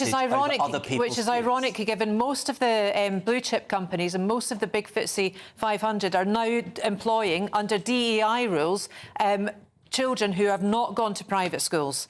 I mean, yes, 93% of people don't go to private schools, and I think the fact that so back to your point about fast track to success isn't holding, because it's not the case now. That's just nonsense. You know, we know that... It's not nonsense. I've got statistics, anecdotal evidence to support it. Well, I don't speak nonsense, Benjamin. Anecdotes aren't evidence. And if you look at the best paid jobs, if you look at lawyers, barristers, doctors, CEOs, politicians, there is a massively disproportionate number in those top industries where they went to private schools. It's changing. And it is understandable that a parent wants to do that. And I don't think private schools should be banned. I just think they should play by the same rules that everybody else has to. And I think the idea that you see so many people in the media, weeping over the idea that their kids' school fees should have VATs. Meanwhile, there are millions of people who are struggling to feed their kids. I think it shows you a lot about how out of touch a lot of the well-paid people in the media are. I mean, it's just... Well, I mean, there's no point, is there? There is no redress to that, because we will never agree on much, I don't think, Benjamin, I have to say, but we're certainly not going to agree in this. And it's politics of envy, and I'm afraid it's just not interesting. You mentioned that a lot of our viewers and listeners are saying, and, you know, these are people that have struggled to send their children to a private school, and so, you know... You think they're struggling? Imagine how most parents... Well, these people are saying, look, you know, they work really hard. I mean, where's this email from? I can't find it now. But this lady was saying that, you know, a sudden 20% hike in the school fees is not like literally sacrificing everything over, you know, the course of a couple of school years. So she is saying that it's actually, this is the politics of envy, and that is what we're hearing. They've increased 20% in real terms in the last decade. So why was nobody saying that? Why was nobody making that point when the schools themselves put the fees up 20%, which they have? So what I mean, this is David. Thank you for getting in touch, David. Where are Labour going to put the 44,000 children who will be displaced into the state sector? There's no space for them. Well, I mean, what's interesting is that because of our falling birth rate, we actually have, particularly in the primary school sector, there are many that don't have the number of pupils taking up the spaces. So in some parts of the country, there's actually decent capacity. So you expect people to move then to find a primary school? They can't have them in their doorstep. Is that what you're saying? I mean, well, first of all, in lots of parts of the country, London is a great example where there are many vacant school spaces because people aren't having kids. So there is actually capacity in some areas for the state sector. Not many. Well, the trajectory is very clear because we have a low birth rate. We have a declining population in terms of people being born here. The fact is that, you know, we should be focusing on improving the access to education that everybody has, not people with 30 grand a year available for their kids. But that's not, as you've raised, that's not an issue because access is fine there. What we should be doing is actually funding and making sure that the state sector is proportionately great for every single child, because every single child matters. It's a very heated debate. Let us know what you think on this one as well. Loads of comments coming in, but unfortunately we have to go to the news. Not unfortunately, because it's Cameron, and it's wonderful. This is GB News Sunday, and here's Cameron Walker with your news headlines.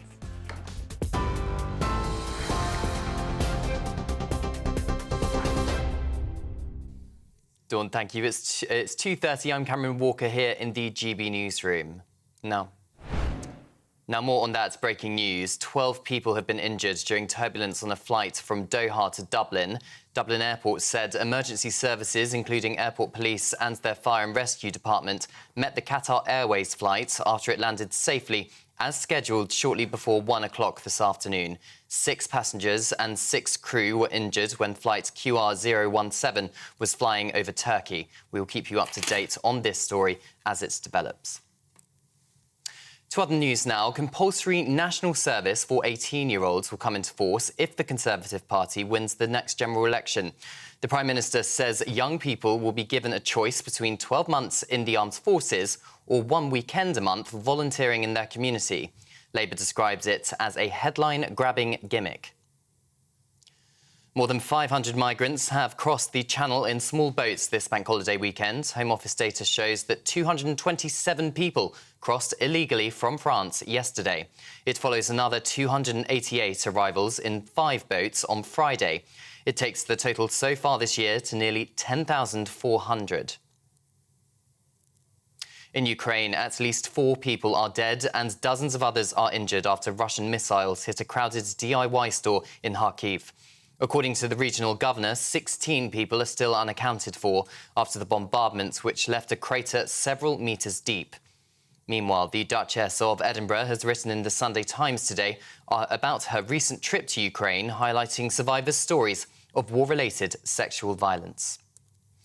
And the newly unveiled tallest roller coaster in Britain has come to a stop just a day after it opened. The Hyperia at Thorpe Park in Surrey is said to be the fastest in Britain and features Europe's tallest loop. But in a message posted to social media, the park says that due to unforeseen circumstances, the new roller coaster will be closed until Wednesday. The rest of the park does remain open, though, and anyone with pre-booked tickets is eligible for a free return visit.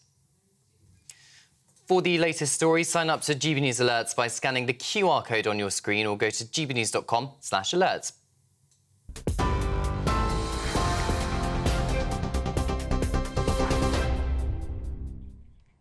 Thank you very much, Cameron. Honestly, I mean, we are, what, 4 or 5 days into the general election? It feels like a long, I know.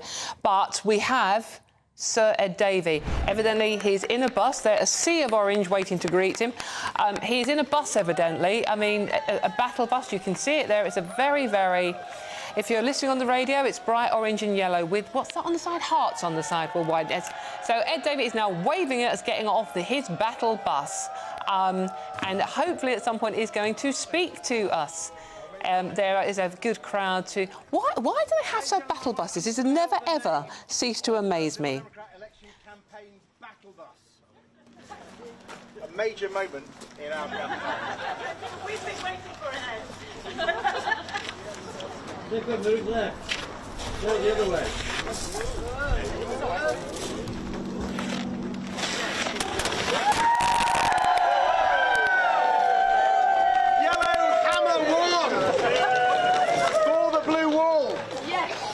Liberal Democrats are go!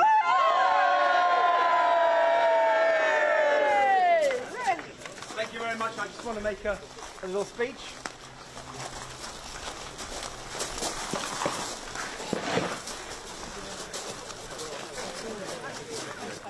I'll just turn on this way, okay? This election is our opportunity.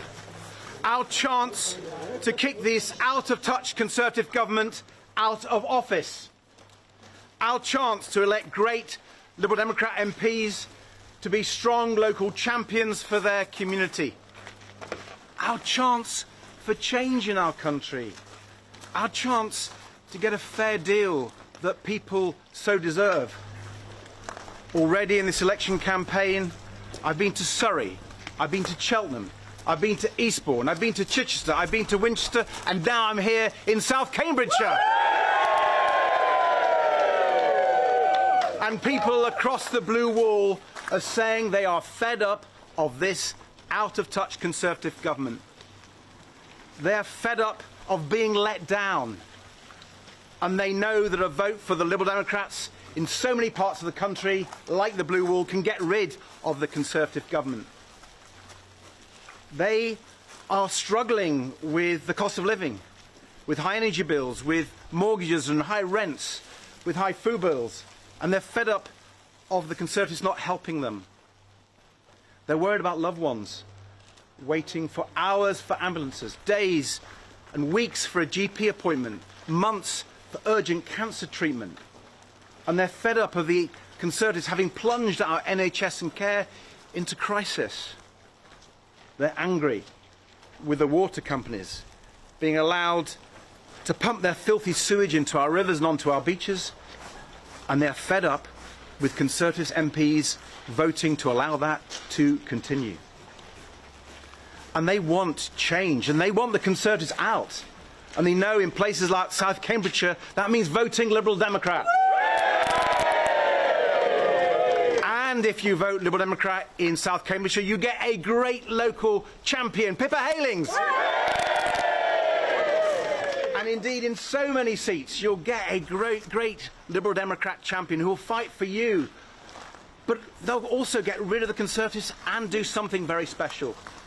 Transform British politics. And that's the Liberal Democrat ambition, to transform our politics and our country so that we can get our economy back on track. So we can stop the sewage. So we can end the scandal of crumbling hospitals. And so we can save our NHS. So let's get to it. Let's make it happen. Thank you.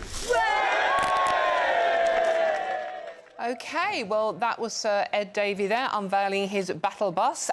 Yellowhammer 1, it's called, and Lib Dems are go, evidently. And we are going to come back and break down exactly what he has said there after this very short break. Don't go too far, though. This is Dawn Neeson with GB News on Sunday afternoon. Hello there, welcome to your latest GB News weather forecast on the Met Office. Well, for the rest of today, it's going to be a pretty mixed picture. Many of us seeing some further rain and showers, but there'll be some sunshine in between.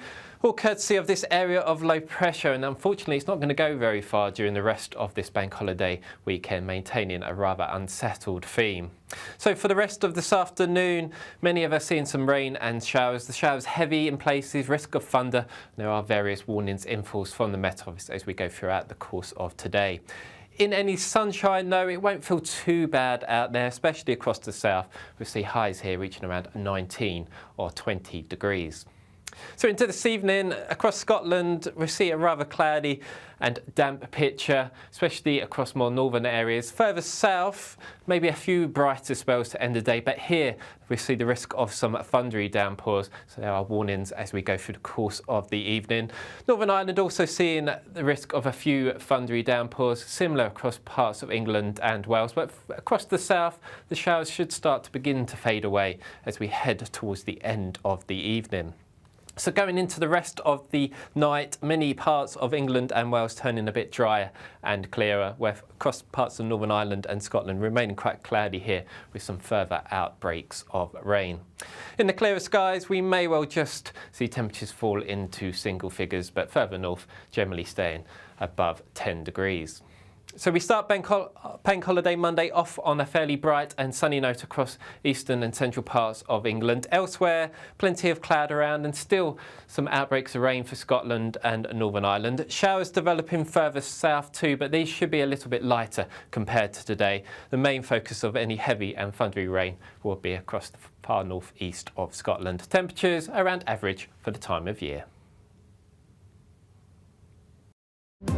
GB News is the home of free speech. We were created to champion it, and we deliver it day in, day out. Free speech allows us all to explore and debate openly the issues most important to us, our families, and of course, the British people. Having challenging conversations to enlighten each other. Which is why we hear all sides of the argument. We are the People's Channel. We will always stand by the freedom to express yourself. On TV, radio and online. This is GB News, Britain's news channel. I'm Patrick Christie's. Every weeknight from 9, I bring you 2 hours of unmissable, explosive debate and headline-grabbing interviews. What impact has that had? We got death threats and the bomb threat and so on. Our job is to do what's in the best interest of our country. You made my argument for me. My guests and I tackle the issues that really matter with a sharp take on every story. I'm hearing it up and down the country. That was a beginning, not an end. Patrick Christie's tonight from 9 p.m. only on GB News, Britain's news channel.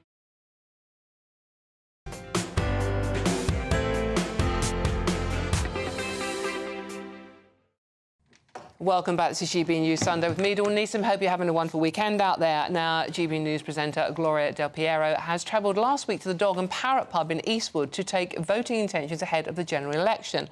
3 of our guests voted the Conservatives at the last general election. 1 didn't vote. Last time we spoke to them, they were undecided. We showed them pictures of the different leaders. Let's see if anything has changed their position. Which of these 2 men would you trust to do the following? Neither of them. No, hang on. Look after your children or grandchildren while you were out. Neither of them. Keir Starmer. I'd vote Keir Starmer on that one, because of his ex-standing as being a lawyer. OK. I'd prefer Sunak to Starmer. OK. Who do you think would be better at having the map when you're on a car journey trying to get somewhere? Keir Starmer or Rishi? Stop at home. It's the sat-nav. You haven't got a sat-nav. One of these is in charge of the map. I'm going to say Starmer again because I don't think he knows a real life, what it's like to be people on the high street. It's Laurel and Hardy. I'd read the map myself. OK, you are at the Dog and Parrot. One of these people is going to join you. Join your table. You're going to have a drink together. You're going to have a chat about work, family, what's going on down the pub. Who would you rather join you? One of these 2 gentlemen is going to join Keir Starmer. You would rather go to the pub with Keir Starmer? I'd rather go with him because I think he'd probably have more a drink than he would because... He doesn't drink, actually. Doesn't drink. His wife does drink, but he doesn't drink. I'd choose... You choose Rishi? I'll tell you why. He could buy more rounds. OK. Derek, one of these gentlemen that are going to join you for your night out. I'd do Sunak. Rishi Sunak. So we're split, actually, 2-2. You're buying a car, second-hand car. You want to get a good deal. Which one of these 2 men do you think is going to get you the best discount? Because there's a lawyer who knows how to negotiate. I would say, yeah. OK. Keir Starmer. Oh, yeah, I'd say Starmer, yeah. I'm going to go against the grain. I'll say Sunak. And the final one. You need a shelf putting up. Now, your husband, I know, from when I used to live around here, I'd ring Sean, but he's not available. One of these 2 is going to put up a shelf for you. Which one's it going to be? I would go for him, but I would turn around and say, right, plug it in, but then hold it in place while I drill it. All right, OK. Keir with some conditions. Yeah, same. Because I think he's a bit more in touch with the general... He's more in touch with the general public. Yeah. Then... Well, I think he might be slightly more competent than... on something like that. Are you going to be contrary again? You're saying Rishi Sunak? Yeah. Rishi Sunak. Pat, you voted Labour for all of your life until the last election in 2019. When you voted Conservative, you characterised it as you voted for Boris. He's making your mind up time. Who are you going to vote for this time, Pat? If there's only them 2, and I'm pushed to shove, it's going to have to be Keir. I think he's more in touch with the public. OK. This guy here is always for the rich. OK. Always for the rich. That he is. That's all I'm saying. Catherine, it's make your mind up time. You voted Conservative last time. You voted for all the parties, Liberal Democrats in the past, the Labour Party in the past. A long time ago, it was the Labour Party. Who are you voting for?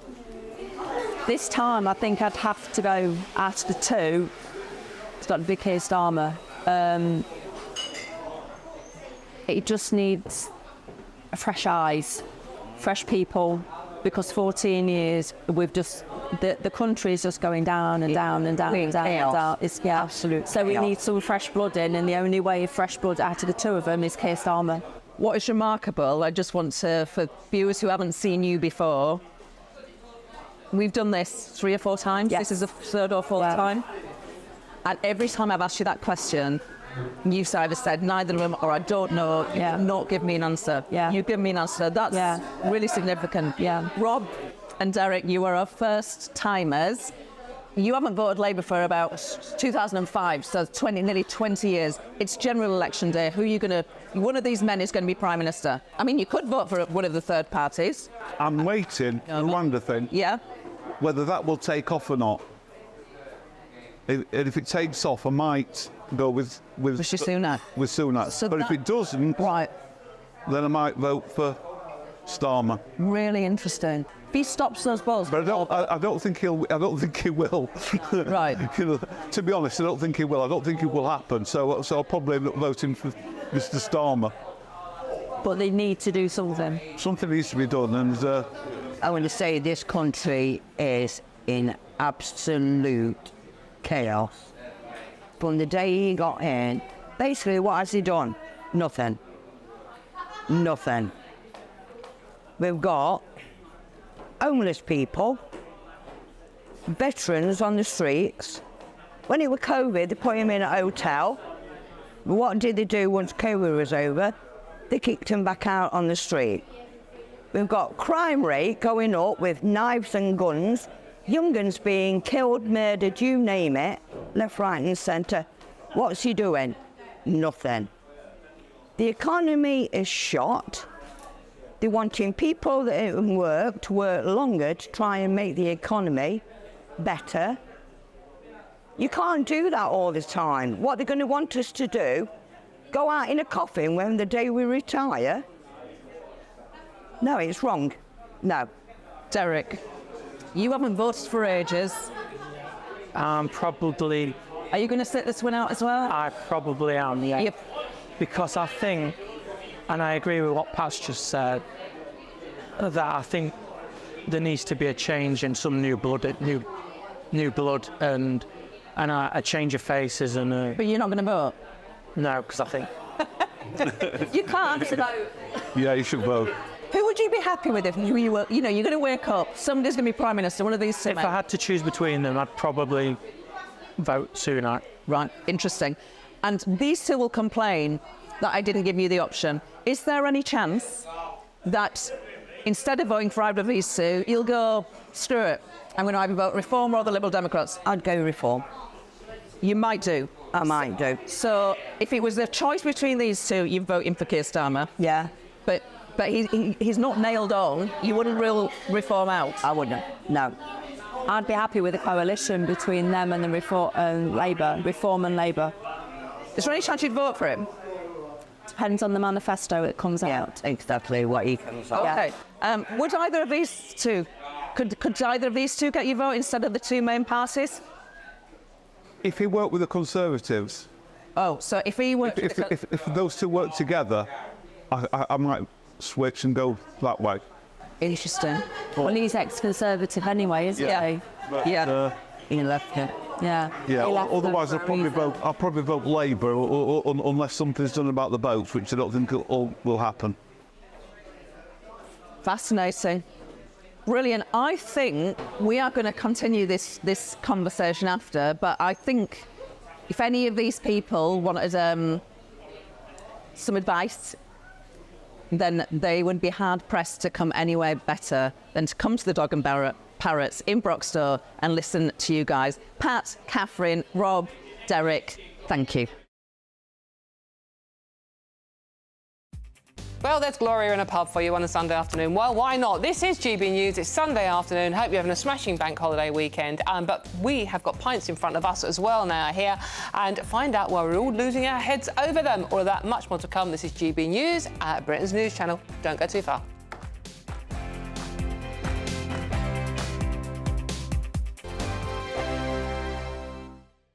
GB News is Britain's election channel. And when the big stories break, we're tackling them on Britain's newsroom. When we disagree, and we disagree a lot, it's even livelier than normal. We don't disagree that much. We do. His comedy, though, is revolting. I knew her, unlike you. That explains Beverly Turner's temperament. It's a bit frosty in here, isn't it? He'll have one of me one day. For dartball practice. Britain's Newsroom on GB News. Weekdays, 9:30 a.m. GB News, the People's Channel, Britain's news channel. This is GB News, Britain's news channel. The most sexiest man in the UK at the moment, as voted for by a dating website, is that man on your screen, Jeremy Clarkson. I'm sorry, Peter, I know he's a man of a certain age, but I'm not getting this one.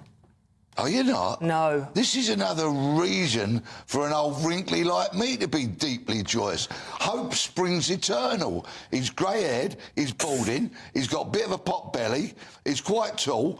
You know, I reckon I might be in without a shower. As long as it's only hope springing eternal, love. What do you make of this one? Yeah, I agree with you. A lot of guys watching this will really be a bit befuddled as to how he's the sexiest guy. I think it's a sympathy vote. No, I get it. I understand it.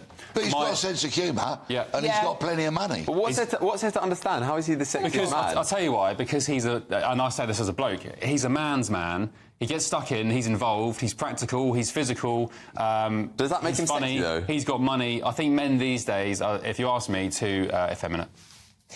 Women don't want that. Women, well, I don't know what... What do women want? Go on, just mansplain to me what women want. Go on, sorry, tell us, Dawn. Thank you very much. No, this is voted for by it's an illicit dating website, OK? Oh, is it an affairs website? Married women. But Idris Elba came third. I just think Jez he's a man's man. Like I said, he's physical, he gets involved, he likes a beer, he's got plenty of money. How much did he get for the farm on Amazon? That's so silly. So you're implying women only go for men with money? Well, no, but I mean... He did, didn't he? He just said that, yeah. He's got plenty of money, so it's sexy. It's normal for women to want to be with a man who can look after them, no? No. Will you stop mansplaining what women want? My mum had an expression, Ben. She said, when you find yourself in a hole, stop digging. But trust me, if Idris Elba gets himself a pair of wellies, he'll be second next year. Join me, Camilla Tominey, every Sunday at 9:30 when I'll be interviewing the key players in British politics and taking them to task. This report basically says that he's not fit to stand trial. With an upcoming election looming over Westminster, now is the time for clear, honest answers. I agree. And that's precisely what I'll get. Is he indecisive? Incompetent? That's the Camilla Tominey Show at 9:30 every Sunday on GB News, the People's Channel, Britain's election channel.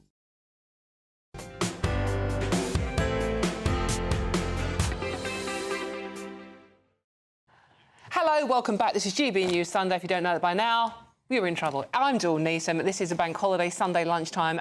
We're on telly, we're online, and we're on digital radio. And actually, you know what? I've got beer in front of me, so who cares? In any case, look, are you getting the right amount of alcohol for your money in your local pub? Probably not. 70% of pints and glasses of wine being poured in UK at bars and pubs are short-served, according to the Chartered Trading Standards Institute.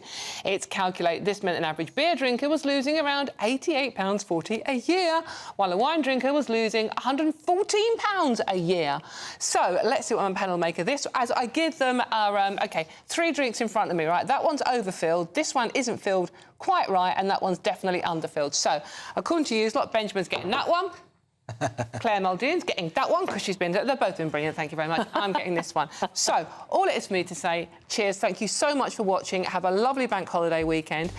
Don't go too far, though, because the lovely Nana Acquia is after this. And you have been watching GB News, me, Dawn Neeson. Don't go anywhere, though. Plenty more coming up. As I said, it's Nana, Fiery Debate, and at 6 p.m, it's Neil Oliver with a free speech. Then Mark Dolan at 9 o'clock. But thank you very much. Cheers for watching. Don't go too far. Nana's up next, and I'm going to go and have a pint. Cheers, people. Have a good bank holiday. Cheers.